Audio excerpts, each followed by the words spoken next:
Hello everybody, my name is Markiplier and welcome to Canabalt. In the theme of some of my favorite games from the Newgrounds era of gaming, this one came along and kind of spawned a new genre of gaming. If you don't know about it or you never played it before, I highly recommend checking it out. It's got addictive, simplistic gameplay, which is kind of the secret ingredient of many app games, things on the iPhone or Android or whatever you play it on. But either way, about this game is, it came out in 2009, and I don't know if it's the first in its genre, but it is kind of at the beginning of the endless runner fiasco that happened. And I call it a fiasco because I think that it's overplayed at this point. If you've ever played like Temple Run or anything like that, then you know about endless runners because god damn it, I'm much better at this game than it's gonna seem. And I challenge you guys to beat my score when you play it for yourself because it is very, very fun and simplistic and addicting. And that's kind of what game developers have tried to tap into, and especially with the App Store and whatnot and trying to get games out like that. They end up making a lot of money, and there's a few reasons why they make a lot of money and they're very addicting and people love to play them.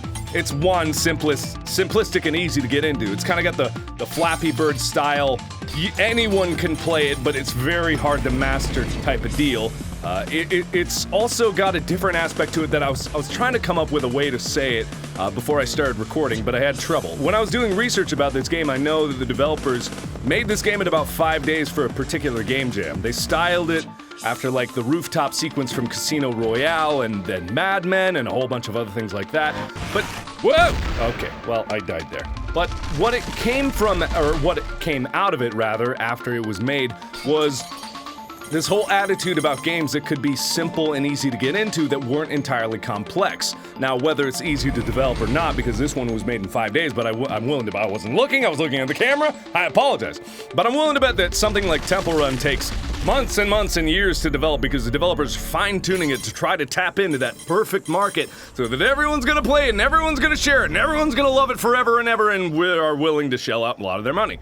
But when I look at a game like this and I try to see why it's a fun game in particular, which I think a lot of developers miss out on when it comes to a fun game, but the reason why this one is a fun game to me and got really popular very quickly and sticks in the mind of a lot of people when they think of an endless runner is because this one God, I can get this! I'm good at games! I swear! But the reason why this one is good in particular is because there's a fundamental concept there. It's a single-player game. That's true. Like, only one person can play this at a time.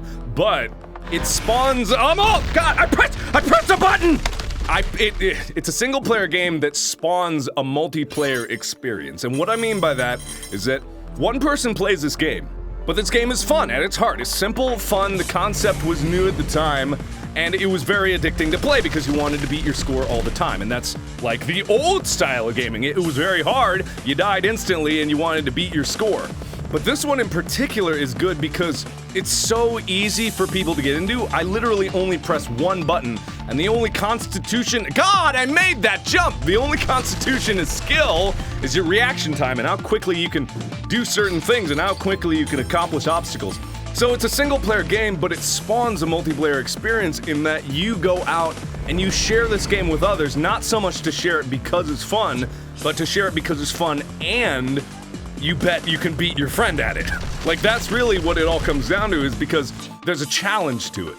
And when there's a challenge to a game, there's this incentive for competition.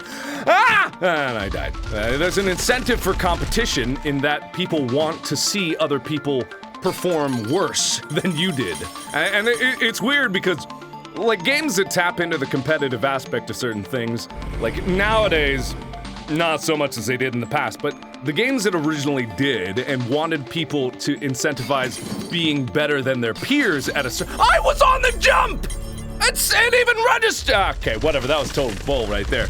I dare you guys, I sincerely dare you guys. And also, if you do know what games came before this that were endless runner genre type games, please let me know in the comments below. I know that I'm not entirely right about a lot of things, so I want to be very careful about what I say.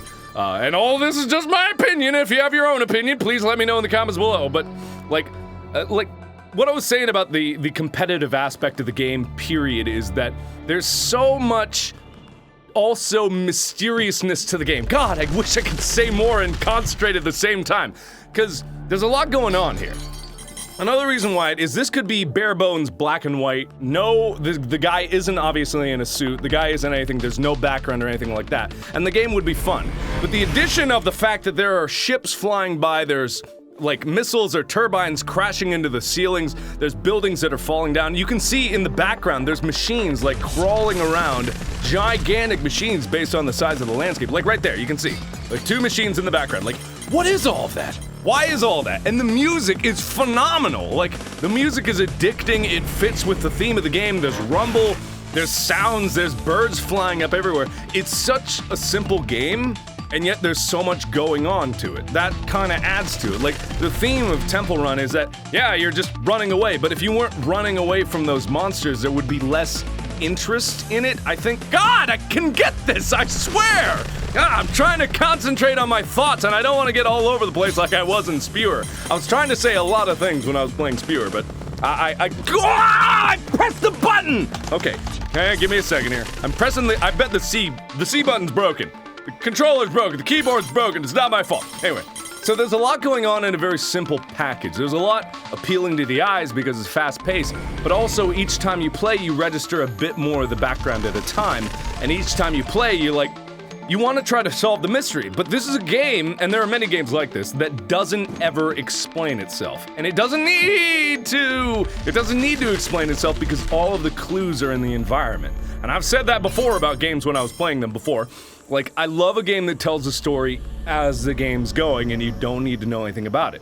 Like, I know when this first came out, there was a whole bunch of, like, stories about why the world was coming to an end, apparently, and why this guy was running so fast on a rooftop to get away from something, or god damn, if I could stop hitting things, it'd be fantastic. But why this guy was doing all this stuff in the first place, which is part of the mystery of it, and part of what got people talking about it, and part of why people were sharing it.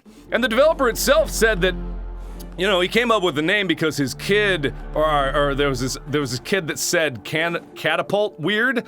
Damn it, God, that is hard. It does get very hard, and I don't know what the maximum high score in the world is. I would love to know.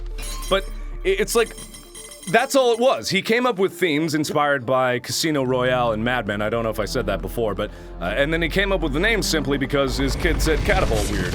And Cannonball, I believe. I was reading a small article about this because I wanted to know if this really was the first Endless Runner game, and it's hard to say because I don't really know. I didn't research all that long. But if you guys do know, please let me know in the comments below. Yes! Finally! God, that's like the hardest thing to get.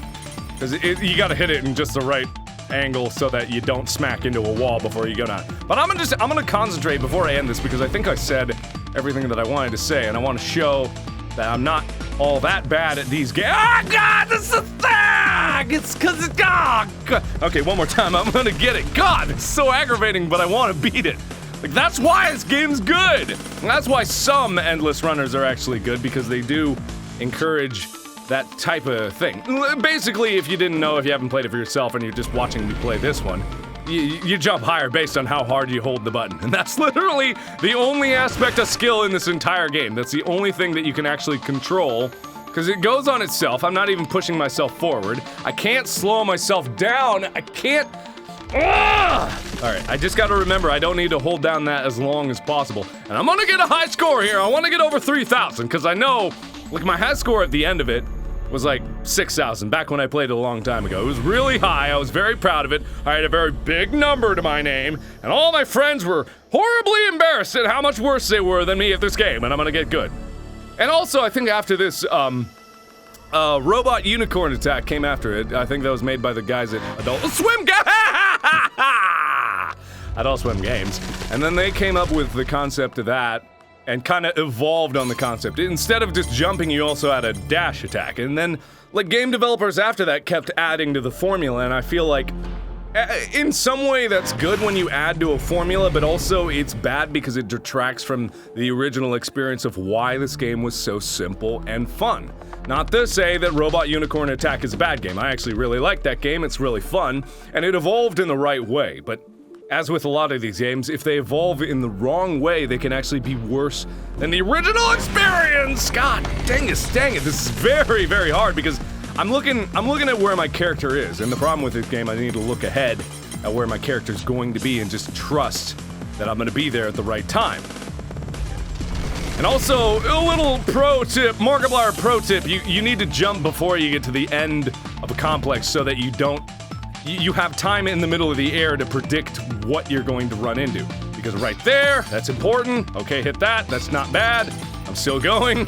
Because eventually, if you even hit an object and lose momentum a little bit, that's going to be horribly detrimental to your long-term play. Yep. But I just need to be able to predict what I'm gonna run into. I need to see the whole picture at all one time. Oh my god, I'm going so fast now! I'm gonna make it! Ah! Ah! Oh my god, I'm gonna make it! Ah, okay, come on, 3,000! I didn't do it. I didn't do it. God, I was right there! Frick-a-frack! Well, anyway, that's all I'm gonna embarrass myself with this game, but if you haven't played it before, definitely check it out in the description below. There's a lot of other games that spawned out of it, so if you got another one that kind of evolves in the right way, like I was saying, please let me know in the comments below. I love this game. It's one of my favorite games, just because of how simple it is and how easy to get into. Back when it first came out, whenever I was working on something else, it was easy to just hop into the game. And that's what a lot of people do with their phones now. They just hop into a game just for a little bit to try to beat it a little more. That's part of the reason why Flappy Bird was so popular too, because it was obscenely hard, but so simple. Like, everyone could get into it and everyone wanted to see how much better they were than their friends. So, like, I'm no game developer. I'm no game developer. All I am is an enjoyer of games. So all my opinions are just that. They're just my opinions. But I'd like to think that I know my way around games sometimes, so let me know what you think in the comments below. If I'm a total prat and just an idiot spouting nonsense, then let me know that also. So either way, thank you all so much for watching. Check out the other awesome games that I've played down in the description below or in the annotations over there. And as always, I will see you in the next video. Bye-bye!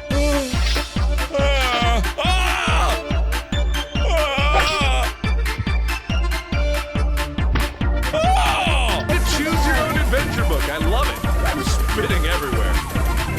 All right, sticky grenade. Uh-oh.